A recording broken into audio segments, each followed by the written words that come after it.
In this lesson, we discuss two fundamental concepts in linear models, which are linear regression and perceptron. We will explore how we can model relationships between variables using linear regression and how perceptron extends this idea to classification. In linear regression, the goal is to model the relationship between a dependent variable, also called response, and independent variables. Specifically, we try to fit the best line defined by its slope and intercept to predict the outcomes based on given observations. This, of course, leads to an optimization problem among all possible lines, which one best represents the data. For example, suppose we want to predict the price of a house based on its living area. So we might go to a real estate websites like Zillow or Realtor and use it to build a model. Now, giving a new living area value, the model can estimate the corresponding house price. This case is simple univariate linear regression.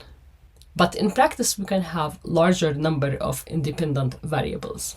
In this example, we have three independent variables: college, major, and GPA, and we try to predict future income. But in today's machine learning state, we deal with problems with millions and billions of independent variables. Let's take a look at how the problem is structured. In our dataset, we have n independent objects, each represented by multiple features. In this example, n examples and d features.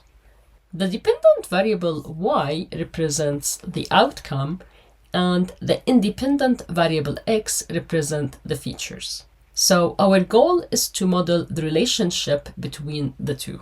Or in other words, we want to learn the weights W1, W2, all the way to WD, and the intercept B, so we can model this equation y of I equals W transpose xi plus B plus noise. And the noise accounts to the variability in the data, which cannot be explained by the model. In the following slides, we give a formal definition with a proper notation for linear classification. The first equation is the linear function, which is the yi equals W transpose xi plus B plus noise.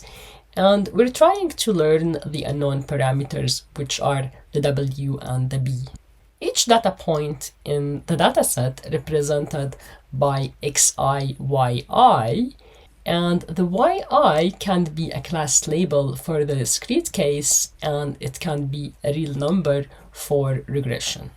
The parametric function is the function that we learned, and the output of this parametric function is going to be the predicted labels or the predicted value. We call it yi hat. Finally, to measure how well our model performs, we need to define a loss function. The loss function is going to quantify the difference between the true label, yi, and the predicted label, yi hat. And our goal during the training is to minimize this loss function so that the prediction are as accurate as it could be. In classification, there are some common loss functions, including mean squared error, cross entropy loss, hinge loss, among others. Let's start with the simplest case, which is the univariate linear regression and using the loss function of least squared method. So for this very specific method, there is a closed form to find the W and the B. And the W and the B are given by those two equations, which involves computing y bar, then plugging the xi and yi to find W. And once we know the value of W, we can compute B. Here's a concrete example with a tiny data set which consists of 4 data points. First, we go and compute the value of y bar and plug in the xi and yi, so w ends up to be 2. Then we plug in the values and get b of 3. So the linear equation is yi equals to 2xi plus 3. It's a good time now to take a moment and revisit a gradient descent. Especially we use it very heavily in optimization. So gradient descent is a key optimization technique used to minimize the loss function to help us find those unknown parameters. We typically define the loss function as L theta to represent the unknown parameters in the model, which are the w's and the b. Our goal is to find the minimum of this function, meaning those parameters that result in the lowest error. Here's an overview for the basic idea.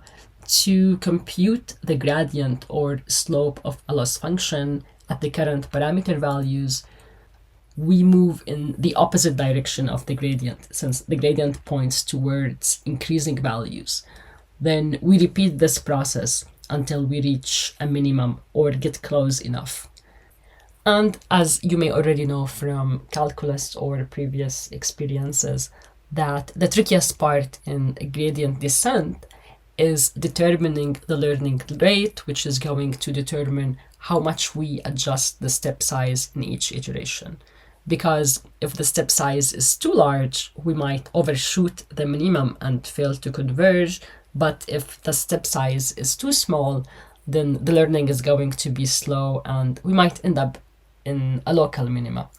Many libraries automatically choose a default learning rate, but for complex problems, we try to do hyperparameter tuning by fine-tuning this parameter.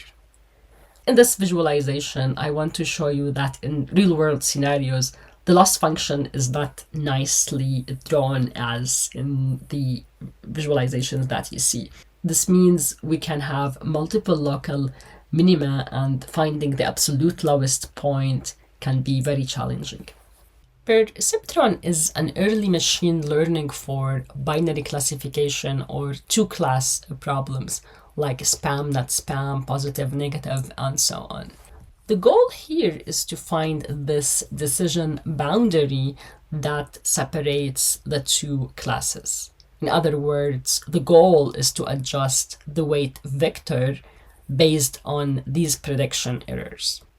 Again, a perceptron is a linear classifier defined by the weight vector W. The row prediction of an input xi is yi hat equals yi W transpose xi, and since we are working with two-class problems +1, -1 labels, we can express an incorrect prediction as yi W transpose xi less than 0.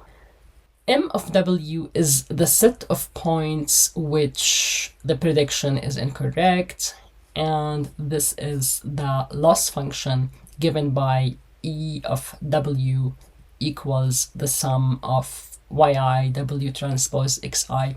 And notice there is a negative sign here. This is very important because it ensures that the perceptron update moves the decision boundary in the right direction. The perceptron algorithm iterates over data points one at a time, and it updates W for misclassified points only. So if the points is classified correctly, then no action is needed. But if the prediction is incorrect, the class label is positive, so W is updated or adjusted toward xi. The other case, if the prediction is wrong and the class is negative, then the W is adjusted away from xi. Eta is the learning rate. In this visualization, we show you what is the meaning of updated towards or updated away. As you can see, x1 is a positive tuple or positive example that was misclassified, and x8 also was misclassified. So it needs to be negative, but it's classified as positive.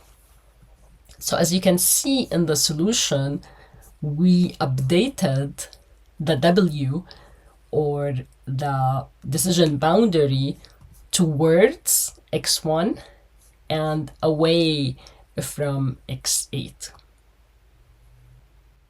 One last word about perceptron algorithm. It only works if the dataset is linearly separable. So there is a guaranteed solution. In summary, we covered linear regression, gradient descent, and perceptron.